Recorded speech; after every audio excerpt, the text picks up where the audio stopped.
নমস্কাৰ, স্বাগতম মোৰ এছ আছামী চেনেললৈ। প্ৰিয় ছাত্ৰ ছাত্ৰীসকল, আজিৰ এই ভিডিঅ'টোত আমি আলোচনা কৰিম ক্লাছ 10ৰ এটা গুৰুত্বপূৰ্ণ ৰচনা। ঠিক আছে, এই ৰচনাখন পৰীক্ষাত অহাৰ সম্ভাৱনা খুবেই বেছি, লিখিবলৈ খুব সহজ, কম সময়তে বেছি নম্বৰ পাবলৈ সহায় কৰিব তোমালোকক। আৰু মই এই ৰচনাখন একদম সহজ ভাষাত বুজাই দিম, ফুল মাৰ্কছ তোমালোকে পাবাই। ঠিক আছে, ভিডিঅ'টো শেষলৈকে চাই থাকিবা, কাৰণ ক্লাছ 10ৰ কাৰণে এইবাৰ 2026ত অসমীয়া ৰচনা যোনখন আহিব, এইটোৰ ভিতৰত এইটো অহাৰ সম্ভাৱনা খুবেই গুৰুত্বপূৰ্ণ। তো তোমালোকে ভিডিঅ'টো স্কিপ নকৰাকৈ শেষলৈকে চাই যাবা। তো ভিডিঅ'টো হৈছে তুমি ভাল পোৱা এগৰাকী বিখ্যাত ব্যক্তিৰ নাম হৈছে জুবিন গাৰ্গ। ঠিক আছে, উত্তৰ জুবিন গাৰ্গৰ বিষয়ে লিখিবা। এইটো উত্তৰ হ'ব তোমালোকৰ। উত্তৰ হ'ব তোমালোকে লিখিবা, প্ৰথমে লিখিবা নাম জুবিন গাৰ্গ। ঠিক আছে, তো পাতনি থাকিব, এইকেইটা পইণ্ট তোমালোকৰ থাকিব। পইণ্টখিনি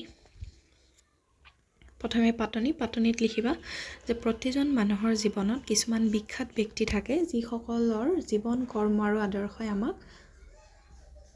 আগবঢ়াই লৈ যায়। তেনে এজন অনন্য প্ৰতিভাসম্পন্ন আৰু অনুপ্ৰেৰণামূলক ব্যক্তি হৈছে জুবিন গাৰ্গ। তেওঁৰ সংগীত আৰু চিন্তাধাৰাই মোক গভীৰভাৱে প্ৰভাৱিত কৰিছে। ব্যক্তিৰ পৰিচয়টো দিবা। জুবিন গাৰ্গ অসমৰ এজন অতি জনপ্ৰিয় গায়ক, সংগীত পৰিচালক আৰু গীতিকাৰ। তেওঁ অসমীয়া সংগীত জগতত এক বিশেষ স্থান অধিকাৰ কৰিছে। সুমধুৰ কণ্ঠ, হৃদয়স্পৰ্শী গীত আৰু নিজস্ব সংগীত শৈলীৰ বাবে তেওঁ সকলো শ্ৰেণীৰ মানুহৰ মাজত সমানে আদৃত। ঠিক আছে, পিছত জীৱনৰ পৰিচয়। জুবিন গাৰ্গৰ জন্ম অসমত হৈছিল। সৰুৰে পৰা সংগীতৰ প্ৰতি তেওঁৰ গভীৰ আগ্ৰহ আছিল। কঠোৰ পৰিশ্ৰম, অধ্যাৱসায় আৰু আত্মবিশ্বাসৰ জৰিয়তে তেওঁ সংগীত জগতত সফলতা লাভ কৰে। তেওঁ অসমীয়া ভাষাৰ লগতে হিন্দী, বাংলা আদি ভাষাতো বহু গীত গাই নিজৰ প্ৰতিভাৰ পৰিচয় দিয়ে। ব্যক্তিত্ব আৰু গুণ হ'ব।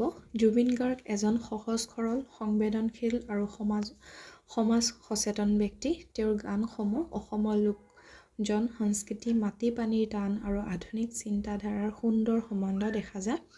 দুখীয়া নিস্ব লোকৰ প্ৰতি সহানুভূতি দেখুওৱা আৰু সমাজৰ অন্যায়ৰ বিৰুদ্ধে মাত মাতিব পৰা গুণসমূহ তেওঁৰ ব্যক্তিত্বৰ বিশেষ দিশ। পিছত এটা পইণ্ট থাকিব, মোৰ প্ৰিয় হোৱাৰ কাৰণ বা তোমাৰ প্ৰিয় হোৱাৰ কাৰণ। ইয়াৰ উত্তৰ হ'ব, জুবিন গাৰ্গৰ গানসমূহে মোৰ মন আৰু অনুভূতিত গভীৰ প্ৰভাৱ পেলায়। তেওঁৰ গীতত জীৱনৰ সুখ দুখ, মাতৃভূমিৰ প্ৰতি ভালপোৱা, মানৱীয় অনুভৱ সুন্দৰভাৱে প্ৰকাশ পায়। এজন সফল শিল্পী হোৱাৰ পিছতো তেওঁ নিজৰ শিকৰ নুভুলা আৰু সমাজৰ প্ৰতি দায়িত্বশীল হৈ থকাৰ বাবে মই তেওঁক বিশেষভাৱে ভাল পাওঁ। সামৰণি আছে, সামৰণিটো তোমালোকে লিখিবা। সামৰণিত ক'ব পাৰি যে জুবিন গাৰ্গ কেৱল এজন বিখ্যাত সংগীত শিল্পীয়েই নহয়, তেওঁ এজন আদৰ্শ মানুহো। তেওঁৰ জীৱন সংগ্ৰাম, চিন্তাধাৰা আৰু কৰ্মই মোক সদায় সৎ পথত আগবঢ়াবলৈ অনুপ্ৰাণিত কৰে। সেইকাৰণে জুবিন গাৰ্গ মোৰ অতি প্ৰিয় বিখ্যাত ব্যক্তি। এইখিনি লিখিলেই হৈ গ'ল।